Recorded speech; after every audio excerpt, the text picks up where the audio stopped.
कहानी शुरू होती है एक पुराने ढाबे से। वो ढाबा जिस ढाबे पर कभी भीड़ लगी रहती थी, आज वहां सिर्फ धुआं बचा हुआ था। सड़क के किनारे खड़ा वो ढाबा अब दूर से ढाबा कम और बन पड़ी याद ज्यादा लगती थी। टीन की छत पर जमी धूल, लकड़ी की बेंचों पर उखड़ता रंग और चूल्हे से उठता धुआं जो अब खुशबू नहीं बस आदत थी। चूल्हे के पास बैठा रामधनी फूंक मार रहा था। आज दाल कुछ ज्यादा पतली हो गई है, पर चलेगी, पेट ही तो भरना है। वो बार बार सड़क की तरफ देखता।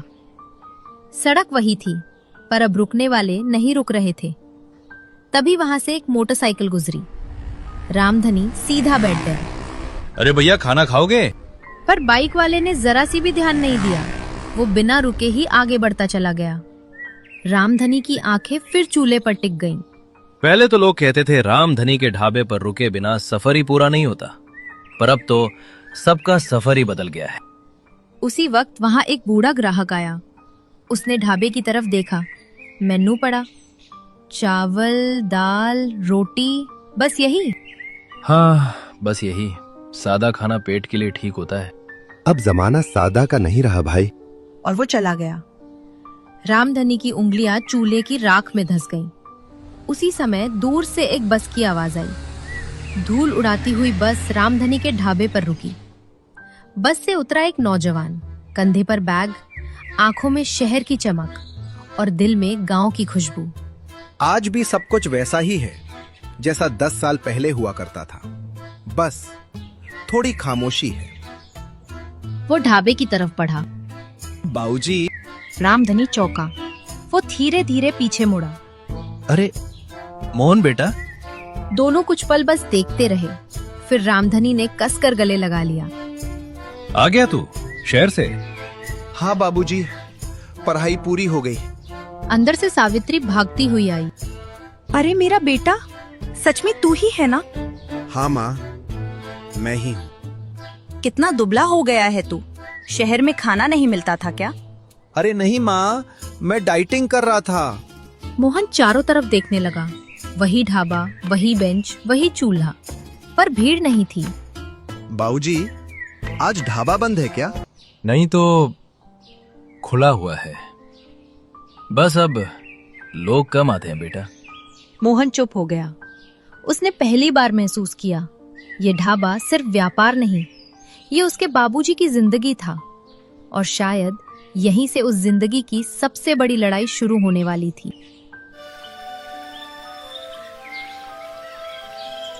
शाम ढलने लगी थी। ढाबे के सामने वाली सड़क पर धूप की आखिरी लकीरें सरक रही थीं। कभी जिस सड़क पर हर 10 मिनट में कोई ना कोई रुकता था, आज वहां बस धूल उड़ रही थी। रामधनी ने बेंच पर जमी धूल हाथ से झाड़ी। धूल उड़ी, बैठने वाला कोई नहीं। धूल भी अब मेहमान बन गई है, रोज आती है ढाबे में। चूल्हे पर दाल उबल रही थी। बर्तन पुराने थे पर साफ सुथरा होना अब काफी नहीं था। तभी ढाबे के पास एक ट्रक धीमा हुआ। रामधनी की पीठ सीधी हो गई। आओ भैया, ताजा ताजा खाना खाओ। ताजा खाना मिलेगा यहाँ। ट्रक कुछ पल ढाबे पर रुका। ड्राइवर नीचे उतरा। उसने मेन्यू की तरफ देखा। खाने में क्या क्या है काका? गर्मा गर्म चावल, दाल, रोटी और सब्जी? नहीं भैया, सब्जी तो नहीं है। चाय तो होगी? नहीं भैया, चाय भी खत्म हो गई है। ड्राइवर थोड़ी अफसोस भरी मुस्कान के साथ मुस्कुराया। अब तो रास्ते में ढाबे कम और होटल ही ज्यादा हो गए हैं काका। ट्रक आगे बढ़ गया। रामधनी की आवाज गले में ही अटक कर रह गई। मोहन सब देख रहा था। वो एक बेंच पर आकर बैठ गया। बाबूजी, पहले भी ऐसा ही होता था क्या? पहले नहीं बेटा, पहले तो यहाँ लाइन लगती थी। वो बोलते बोलते रुक गया। लोग कहते थे रामधनी का ढाबा मतलब भरोसे की उम्मीद। मोहन ने चारों तरफ नजर दौड़ाई। पर अब शायद भरोसा भी कुछ नया स्वाद चाहता है बाबूजी। रामधनी ने कराही की तरफ देखा और थोड़ा चिढ़कर बोला, भरोसे को स्वाद की जरूरत नहीं होती। तभी बाहर से एक अधेड़ आदमी ढाबे में आया। वो बेंच पर बैठा और खाना ऑर्डर किया। रामधनी एक प्लेट चावल दाल लेकर आया। ये क्या है? इतनी सादी थाली। सादा खाना शरीर के लिए अच्छा होता है काका। वो तो ठीक है रामधनी, पर दिल तो नहीं मानता ना सादे खाने से। रामधनी चुप हो गया। वो आदमी खड़ा हुआ और जाने लगा। आजकल दिल भी कुछ मसाला चाहता है। वो आदमी चला गया। मोहन की मुट्ठियां भीज गईं। बाबूजी, अगर मगर मत सिखा मुझे तू। मुझे पता है ढाबा कैसे चलाना है। ढाबे में फिर खामोशी छा गई। चूल्हे की आग ही बोल रही थी बस। मोहन ने चारपाई की तरफ देखा जिस पर कभी ग्राहक सो जाया करते थे। ये ढाबा सिर्फ खाना नहीं बेचता था बाबूजी, ये ढाबा कभी आराम भी बेचा करता था। आराम नहीं, सुकून बेचता था। मोहन का सिर हिल गया। अगले दिन फिर से रामधनी ढाबे में बैठा हुआ था। दूर से फिर एक गाड़ी की आवाज आई। रामधनी खड़ा हुआ, फिर कुछ सोचकर बैठ गए। आज नहीं रुकेंगे, बुलाना ही बेकार है। मोहन ने महसूस किया ये सिर्फ ढाबे की हालत नहीं थी, ये उस आदमी की हालत थी जो बदलते हुए वक्त से हार रहा था पर मानने को तैयार नहीं था। रात ढाबे पर जल्दी उतर आई थी। रामधनी ढाबा बंद करके घर आ चुका था। सभी लोग एक साथ बैठकर रात का खाना खा रहे थे। माहौल में गर्मी बढ़ रही थी। मोहन खामोशी से एक कुर्सी पर खाना लेकर बैठा था। रामधनी खाना खा रहा था, जैसे हर आवाज में गुस्सा घुला हो। बाबूजी, एक बात कहूं? अगर तेरे कुछ कहने से ढाबा भर जाएगा तो बोल। मैंने शहर में देखा है, लोग ढाबा सिर्फ पेट भर में नहीं आते, लोग यहाँ अनुभव लेने भी आते हैं। उसकी बातें सुनकर रामधनी गुस्सा हो गया। हम अनुभव नहीं बेचते हैं, खाना बेचते हैं। पर बाबूजी, आजकल खाना भी तो बदल गया है। रामधनी ने मोहन की आंखों में देखा। खाना नहीं बदला है, लोगों की नीयत बदल गई है। नहीं बाबूजी, लोगों की नीयत नहीं बदली, लोगों की जरूरत बदली है। उसके इतना बोलते ही वहां एक खामोशी छा गई।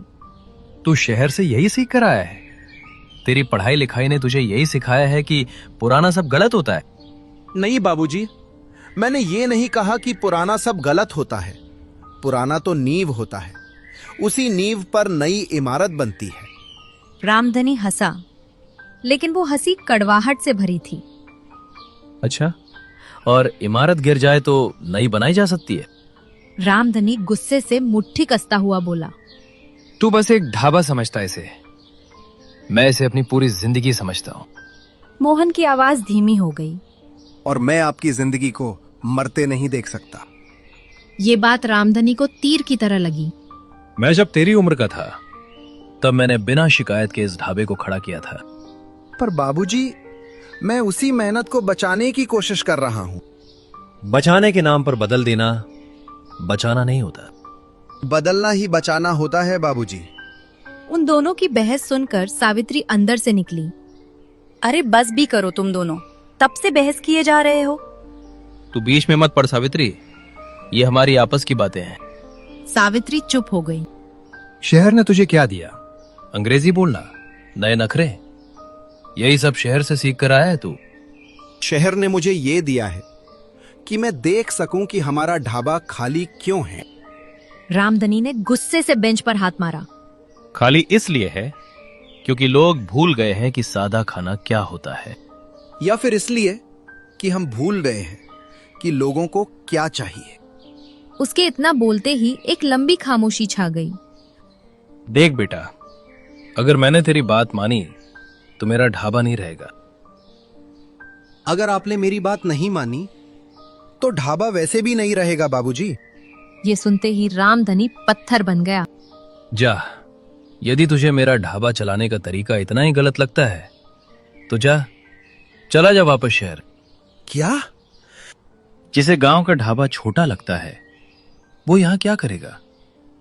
वो यहां टिक ही नहीं सकता। रामधनी की बातें सुनकर मोहन और उसकी माँ की आंखें भर आईं। मैं ढाबे से नहीं लड़ रहा था बाबूजी, मैं आपसे लड़ रहा था। जा, लड़ाई जीत ली तूने, अब जा यहां से। इतना बोलकर रामधनी गुस्से से बाहर चला गया। चूल्हे की आग अब बुझने लगी थी और उसी आग के साथ साथ बाप बेटे के बीच का रिश्ता भी ठंडा पड़ गया था।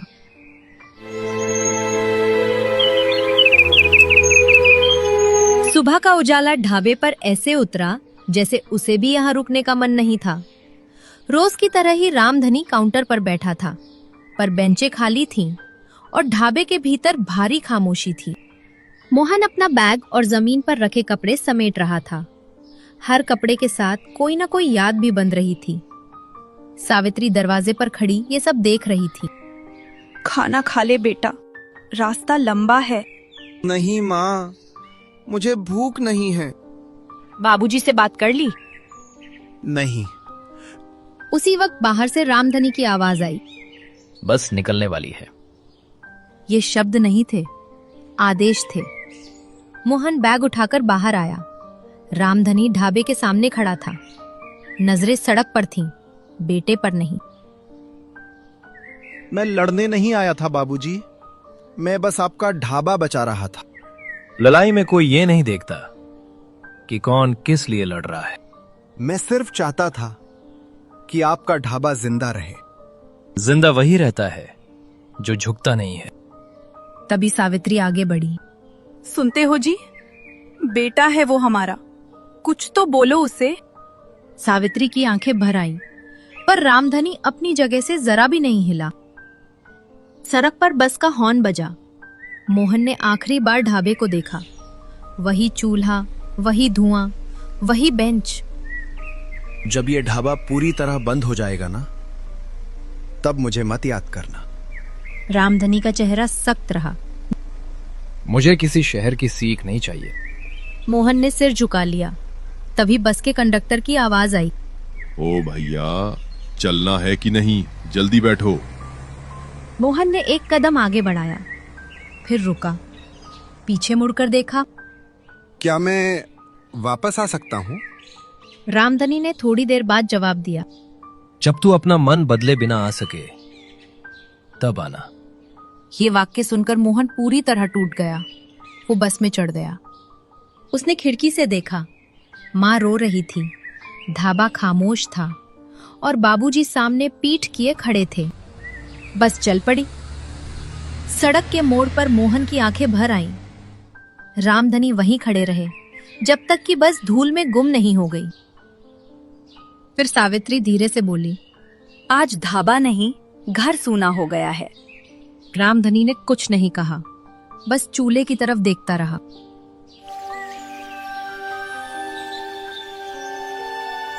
चूल्हे की आग बुझ चुकी थी और पहली बार रामधनी को ठंड महसूस हुई थी। शाम ढल चुकी थी। ढाबे के सामने दिया टिमटिमा रहा था, जैसे आखिरी उम्मीद। रामधनी बेंच पर बैठे थे। सामने खाली सड़क, बगल में ठंडा चूल्हा। उसी वक्त लकड़ी की छड़ी की आवाज आई। हरखू काका आ रहे थे। आज ढाबा जल्दी बंद हो गया। क्या बात है रामधनी? जब ग्राहक ना हो तो ढाबा बंद ही समझो। और बेटा कहाँ गया? सुना है बस पकड़ ली। रामधनी चुप रहा। उसने कसकर बेंच पकड़ ली। मैंने भी कभी अपने बेटे को ऐसे ही जाने दिया था। आपका बेटा? हाँ रामधनी, मैंने भी सोचा था मैं सही हूँ, दुनिया गलत है। पर दुनिया कभी नहीं बदलती, हम ही पीछे छूट जाते हैं। रामधनी ने आग की तरफ देखा। पर अगर मैं बदल गया तो मेरी पहचान क्या रहेगी काका? पहचान वो नहीं होती जो दिखती है, पहचान वो होती है जो बची रहती है। रामधनी की आवाज भारी हो गई। वो इसे बदलना चाहता था। अच्छा, और तू क्या चाहता है? मैं इसे मरते नहीं देख सकता। कभी कभी मरने देना जिंदा रखने से ज्यादा मुश्किल होता है। ये ढाबा तेरी जवानी है, पर बेटा तेरा कल है। रामधनी की आंखें भर आईं। पर अगर मैंने उसकी बात मानी तो लोग क्या कहेंगे? लोगों का क्या है, उनका तो काम है बोलना। लोग तो तब भी बोलते हैं जब ढाबा खाली होता है। जिद अगर प्यार से बड़ी हो जाए तो प्यार हार जाता है। रामधनी। रामधनी का सिर झुक गया। मैं हार गया क्या काका? नहीं, अभी मौका है हार से बचने का। जा, अपने बेटे को वापस लेकर आ। अगर वो नहीं माना तो समझ लेना उसने तुझसे पहले वक्त को मान लिया है। रामधनी धीरे धीरे खड़ा हुआ। हरखू काका भी उठने लगे। एक बात हमेशा याद रखना रामधनी, ढाबा बंद होना बड़ी बात नहीं है। तो बड़ी बात क्या है?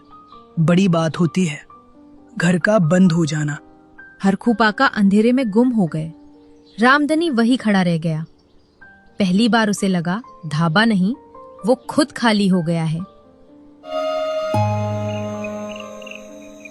रात पूरी गई नहीं थी, अंधेरा हल्का पड़ रहा था। रामधनी सुबह सुबह स्टेशन पर खड़ा था, हाथ में एक कप चाय जो ठंडी हो चुकी थी। तभी एक बस आकर रुकी। लोग उतरने लगे। रामधनी हर चेहरे को देख रहा था, पर वो नहीं दिखा। किसी को ढूंढ रहे हो काका? तभी पीछे से आवाज आई। बाबूजी। रामधनी पलटा। मोहन वही खड़ा था। दोनों के बीच सिर्फ पटरियां थीं और बहुत सारी अधूरी बातें। आप यहाँ क्यों आए? तुझे लेने। बिना किसी शर्त के? हाँ, और ढाबा भी खड़ा है, पर कब तक रहेगा ये नहीं जानता। मोहन चुप हो गया। ठीक है, तो चलूं? अगर आ सको तो जरूर। दोनों बस में बैठे, पूरे रास्ते चुप। आप गुस्सा नहीं हो? गुस्सा तब होता है बेटा जब सामने वाला पराया हो। बस ढाबे के सामने रुकी। सावित्री बाहर खड़ी थी। आ गया मेरा बेटा। मोहन ने माँ के कंधे पर सिर रख दिया। रामधनी पीछे खड़ा था।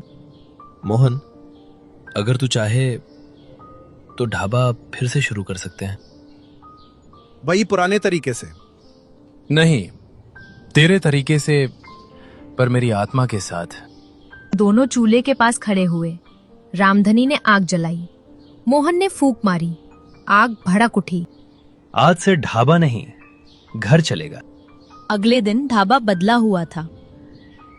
पहले साफ सफाई करेंगे बाबूजी। ध्यान रहे, मिट्टी नहीं हटानी चाहिए। मिट्टी नहीं हटाएंगे, जमा हटाएंगे। नया बोर्ड लगा, रामधनी ढाबा, घर जैसा खाना। अरे वाह रामधनी, ढाबा फिर से खुल गया। हाँ भाई, पर इस बार थोड़ा अलग तरीके से। अब सिर्फ दाल नहीं, सब्जी भी, चाय भी। लोग आने लगे। मेन्यू में क्या क्या है? जो दिल करे सब मिलेगा। ढाबा फिर से भर गया। हाथ तो वही है, बदलाव क्या है? हाथ वही है, बस सोच नहीं है। रात को ढाबा खाली हुआ। देखा बाबूजी, सब ठीक हो गया। लौट तो आए, पर कब तक? रामधनी ने कागज निकाला। ये क्या है? मैंने ढाबा बेच दिया है बेटा। क्या? अगर ये ढाबा डूबते हुए बिकता तो ये मेरी हार होती, इसलिए मैं चाहता था ये तेरी जीत पर बिके। मोहन ने कागज पढ़ा। नया मालिक मोहन रामधनी। मैंने ढाबा बेचा नहीं, तुझे सौंपा है। आपने मुझे मालिक नहीं बनाया, जिम्मेदारी दी है। पुराना ढाबा मेरे साथ खत्म होना चाहिए था, ताकि नया ढाबा तुझसे शुरू हो सके।